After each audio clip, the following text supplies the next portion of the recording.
ನಮಸ್ತೆ ವೀಕ್ಷಕರೇ, ನಾನು ಈ ದಿನ ಮಂಗಳೂರು ಶೈಲಿಯಲ್ಲಿ ಬಸಳೆ ಸೊಪ್ಪಿನ ಗಸಿ ಯಾವ ರೀತಿ ಮಾಡ್ತಾರೆ ಅಂತ ತೋರಿಸ್ತಾ ಇದ್ದೀನಿ, ಅಥವಾ ಬಸಳೆ ಸೊಪ್ಪಿನ ಗಟ್ಟಿ ಸಾರು ಯಾವ ರೀತಿ ಮಾಡಬಹುದು ಅಂತ ತೋರಿಸ್ತಾ ಇದ್ದೀನಿ.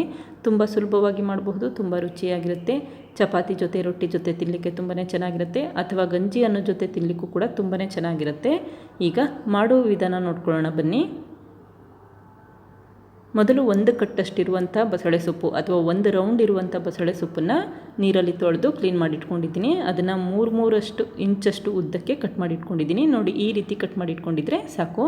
ಇದಕ್ಕೆ ಒಂದು ಮೀಡಿಯಮ್ ಸೈಜ್ ಟೊಮ್ಯಾಟೊ ಹಾಕ್ಕೊಂಡಿದ್ದೀನಿ. ಈಗ ಕುಕ್ಕರ್ ಪ್ಯಾನಿಗೆ ತೊಳೆದು ಕಟ್ ಮಾಡಿರುವಂಥ ಬಸಳೆ ಸೊಪ್ಪು ಹಾಕಿದ್ದೀನಿ. ನಂತರ ಒಂದು ಮೀಡಿಯಮ್ ಸೈಜ್ ಟೊಮ್ಯಾಟೊ ಕೂಡ ಹಾಕ್ಕೊಂಡಿದ್ದೀನಿ. ನಂತರ 4 ಟೇಬಲ್ ಸ್ಪೂನಷ್ಟು ತೊಳೆದಿರುವಂಥ ಹೆಸರುಬೇಳೆ ಹಾಕ್ಕೊಳ್ತಾ ಇದ್ದೀನಿ.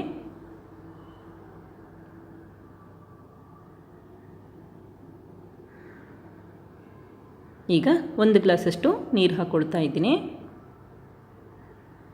ನಂತರ ರುಚಿಗೆ ತಕ್ಕಷ್ಟು ಹರಳುಪ್ಪು ಹಾಕ್ಕೊಂಡಿದ್ದೀನಿ.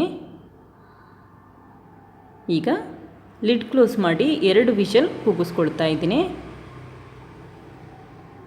ಇದೇ ಸಮಯದಲ್ಲಿ ಮಿಕ್ಸಿ ಜಾರ್ಗೆ ಹಾಕ್ಕೊಳ್ಳೋಣ ಸಾಮಗ್ರಿಗಳನ್ನ.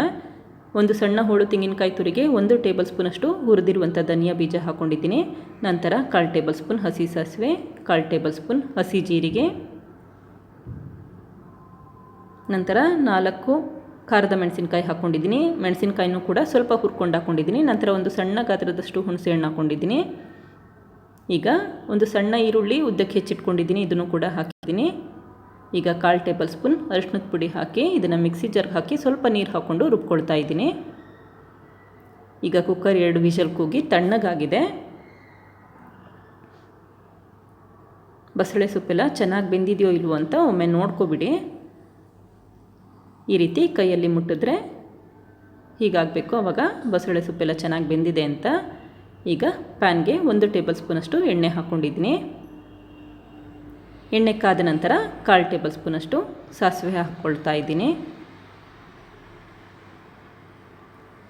ಸಾಸಿವೆ ಸಿಡಿದ ನಂತರ 4 ಕ್ರಷ್ ಮಾಡಿರುವಂಥ ಬೆಳ್ಳುಳ್ಳಿ ಹಾಕ್ಕೊಳ್ತಾ ಇದ್ದೀನಿ. ಈಗ 1 ಗರಿಯಷ್ಟು ಕರಿಬೇವಿನ ಸೊಪ್ಪು ಹಾಕ್ಕೊಳ್ತಾ ಇದ್ದೀನಿ.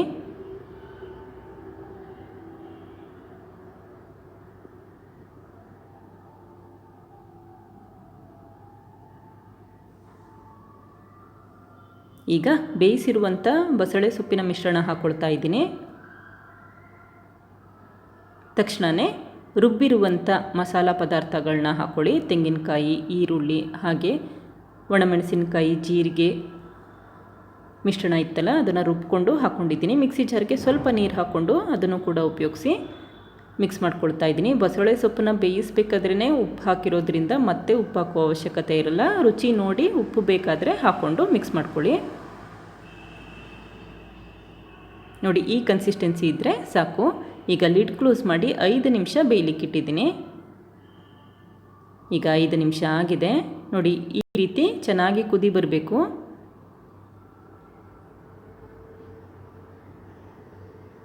ಈಗ ಬಸಳೆ ಸೊಪ್ಪಿನ ಗಸಿ ರೆಡಿ ಆಗಿದೆ, ಸರ್ವ್ ಮಾಡ್ಕೋಬಹುದು.